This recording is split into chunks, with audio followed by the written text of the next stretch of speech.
पाठ राखीन मालिकेच्या आजच्या भागामध्ये आपण पाहत आहोत की भाग्यश्री यांचं लग्न मोडलेलं आहे. त्यामुळं घरामध्ये ताणतणावाचं वातावरण आहे. त्यावेळेस इकडं भाग्यश्री आईला विचारते की तू प्राजक्ताला माझ्या लग्नात येण्यापासून थांबवलं होतं का. त्यावेळेस इकडं आई आजी म्हणतात की आम्हाला काय माहीत आणि ती प्राजक्ता कुठे जाते आणि काय करते. त्यावेळेस इकडं भाग्यश्री म्हणते की ती माझ्या बघायच्या कार्यक्रमातही नव्हती, तसेच एंगेजमेंटच्या वेळेसही नव्हती आणि ती असं कधीच करणार नाही. आणि हे सगळं काय सुरू आहे. त्यावेळेस इकडं आई आजी म्हणतात की तू आम्हाला का विचारत आहेस, हे सगळं तिलाच विचार. त्यानंतर इकडं भाग्यश्री म्हणते की हे लग्न हे प्राजक्तामुळे मोडलेलं नाही आहे, तर तुम्हाला माहीत आहे की रोहनच्या आईने हुंडा मागितला होता म्हणून हे लग्न मोडलेलं आहे आणि तुम्ही प्राजक्ताला बोलणं थांबवा. त्यावेळेस इकडं आई आजी म्हणतात की तिला एकच काम सांगितलं होतं आणि तू लग्नापासून दूर राहा आणि तेही तिनं व्यवस्थित केलेलं नाही.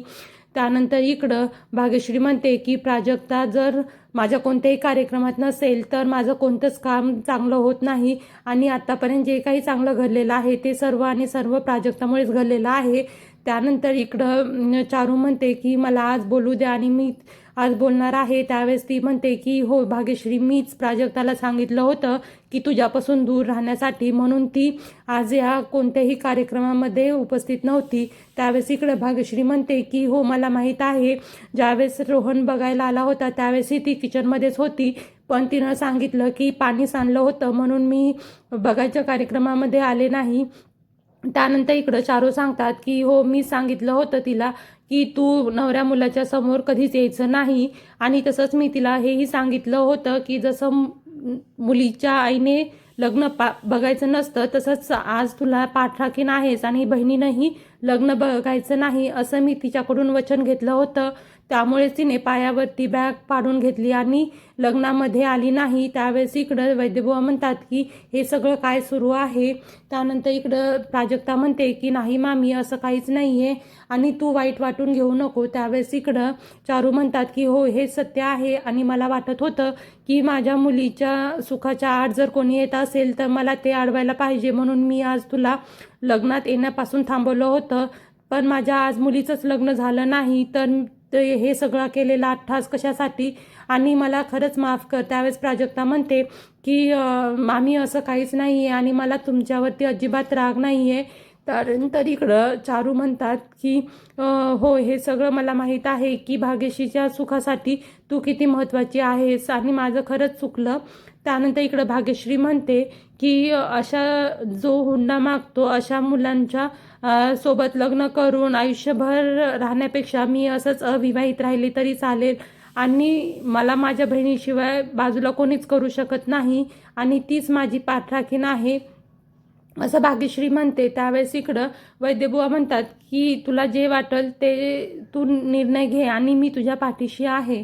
त्यावेळेस इकडं भाग्यश्री म्हणते की अशा व्यक्तीसोबत लग्न करण्यापेक्षा मी अविवाहित राहिले तरीही चालेल आणि मी सांगते की आज याच्यानंतर मला लग्नाचा विषय नको आहे आणि मी आता कधीच लग्न करणार नाही असं भाग्यश्री म्हणते. त्यावेळेस इकडं वैद्यबुवा म्हणतात की तुझा जो काही निर्णय असेल तो मला मान्य आहे आणि जर तुला कोणी बोलत असेल तर मी त्यांना उत्तर देईल. त्यावेळेस तू कोणताही विचार करू नको आणि तू आनंदी असशील तर आमच्यासाठी सर्व काही महत्त्वाचं आहे. त्यानंतर इकडं चारूला म्हणतात की आता यापुढे भाग्यश्रीला तिच्या रंगावरून किंवा तिच्या वागण्यावरून कोणीच काही बोलायचं नाही.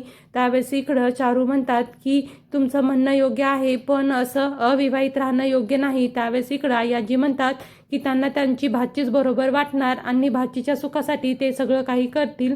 त्यानंतर इकडं चारू म्हणतात की आता माझ्या मुलीचं तर लग्न होणार नाही, त्यावेळेस तुम्ही तुमच्या भाचीच्या लग्नाची तयारी करा आणि तिचं लग्न लावून द्या आणि मी माझ्या लेकीचं काय करायचं ते मी बघते. त्यानंतर इकडं भाग्यश्री म्हणते की आई तू असं का म्हणत आहेस आणि प्राजक्ताचं सुख आणि माझं सुख काही वेगळं नाही आहे आणि मी तिच्यापासून अशी वेगळी नाही आहे.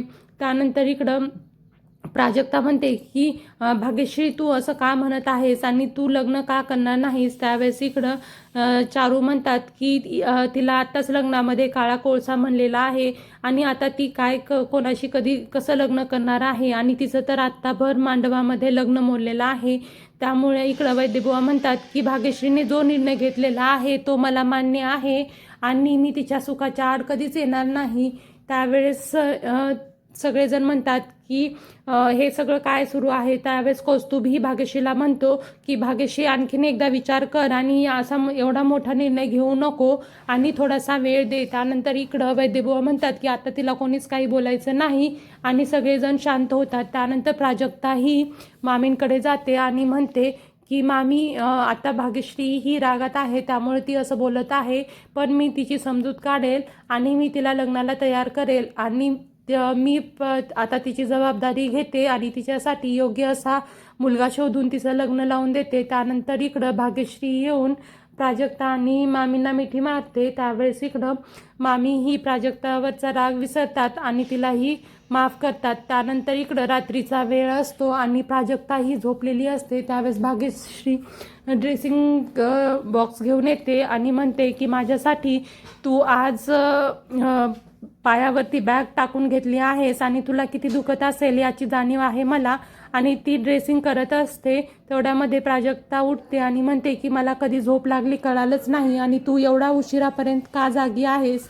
त्यावेळेस इकडं भाग्यश्री म्हणते की तुझी ड्रेसिंग खूप खराब झालेली आहे आणि मी म्हणलं की बदलून द्यावं. त्यावेळेस प्राजक्ता म्हणली की हो मी पाहिलं होतं, पण मला खूप झोप आली होती म्हणून मी झोपून गेले आणि उद्या बदलेल असं विचार केला. त्यावेळेस इकडं भाग्यश्री म्हणते की असू दे आणि मी तुझी ड्रेसिंग चेंज करून देते.